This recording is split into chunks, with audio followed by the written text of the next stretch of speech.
everyone. For Bible class today, we're going to continue learning more about the life of Saul.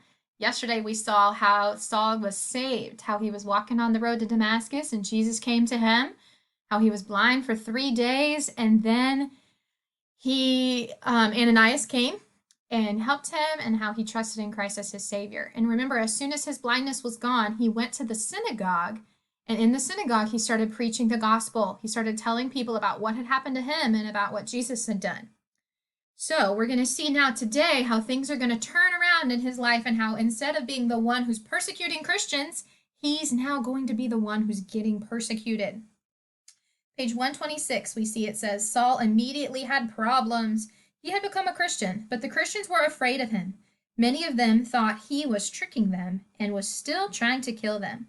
They did not trust him. The Jews were against Saul now because he no longer believed the way they did. According to Jewish tradition, if a person turned away from the Jewish faith, they were disowned. That meant that they were no longer accepted even by their own families. It was as if they had died. Some families even had funerals for those who turned away from the Jewish tradition. Many of Saul's family and friends probably disowned him for becoming a Christian. That's so different from our lives today, isn't it? We rejoice and we celebrate when someone gets saved. But in this culture, the Jews did not like people who became Christians. Did you see that? They even sometimes would have a funeral for that person, like the person had died.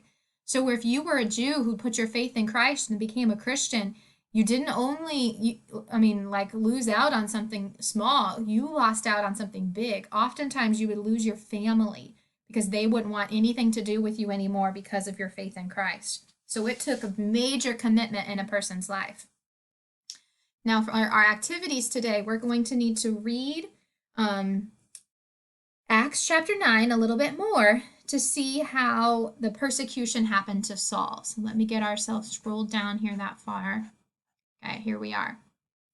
Okay, Saul, the former persecutor, now faced persecution. Read the following verses and list the ways in which Saul was persecuted by both the Jews and the Christians. So let's start here in Acts chapter 9. For some days he was with the disciples at Damascus, and immediately he proclaimed Jesus in the synagogue, saying, "He is the Son of God." In verse 21, and all who heard him were amazed and said, "Is this not the man who made havoc in Jerusalem of those who called upon this name? And has he not come here for this purpose, to bring them bound before the chief priests?"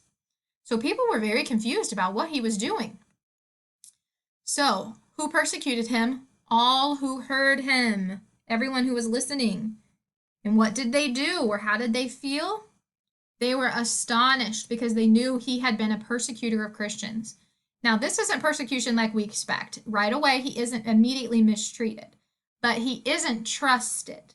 So no one wants to listen to him because they don't trust him, because they know about what he had been doing. So it wasn't easy for him when he started preaching the gospel. No one really wanted to listen to him because they didn't trust him. Now let's keep going at verse 23.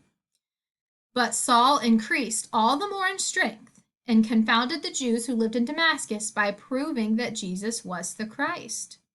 When many days had passed, the Jews plotted to kill him. So what happens here in verse 22? He continues preaching in the synagogues even though people don't trust him, and eventually they start to listen to him. He says he increased in strength. That's probably strength from the Holy Spirit. And the Jews became confused because this man was proving that Jesus was the Christ. Saul knew the scriptures well. Even though he wasn't a Christian at first, he had studied the Jewish law so much, he knew all about the prophecies. And once he put his faith in Christ, everything made sense to him. He started connecting together those prophecies and the man Jesus' life. And so he was able to explain it well. And then the Jews began to plot to kill him.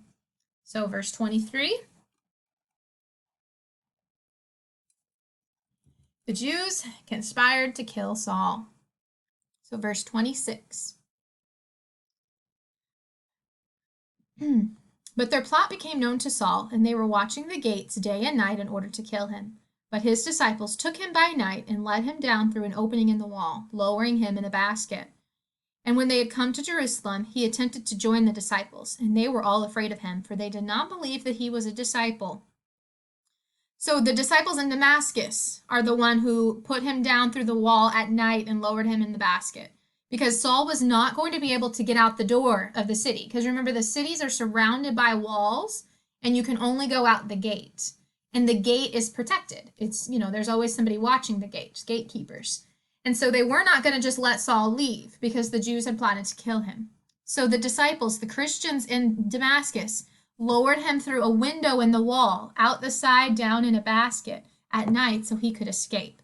And when he gets to Jerusalem, he finds the disciples there, but they were all afraid of him because, he'd been arresting their family members. He'd rushed people out of the city. He'd been mistreating people. And they didn't believe he was a disciple. They thought he was faking it in order to get them, trap them or something. So in verse 26, we've got the disciples in Jerusalem, and they were afraid of him and did not believe that he was sincere. They thought he was lying. But finally the Christians accept the fact that Saul had indeed trusted Christ and was a Christian as they were. So let's finish reading this chapter and see how it comes about. But Barnabas took him and brought him to the apostles and declared to them how on the road he had seen the Lord and spoke to him, and how at Damascus he had preached boldly in the name of Jesus. So he went in and out among them at Jerusalem, preaching boldly in the name of the Lord. And he spoke and disputed against the Hellenists, that they were seeking to kill him. And when the brothers learned that, and sent him off to Tarsus. So this man Barnabas, he steps in and he stands up for Saul, and he is able to tell the disciples that Saul is telling the truth and about all that had happened to him on the road to Damascus, and how he had been preaching in Damascus and how he had to flee the city. And so the disciples end up believing him, and they bring him in and they preach with him, and they continue to preach boldly in the name of Jesus until finally this group is trying to kill Saul again. And so the disciples put him on a ship and send him off to Caesarea and then off to Tarsus. So that is what's happening with Saul so far. And he's going to go on a lot of missionary journeys now to spread the gospel all throughout the Gentiles, all throughout the world.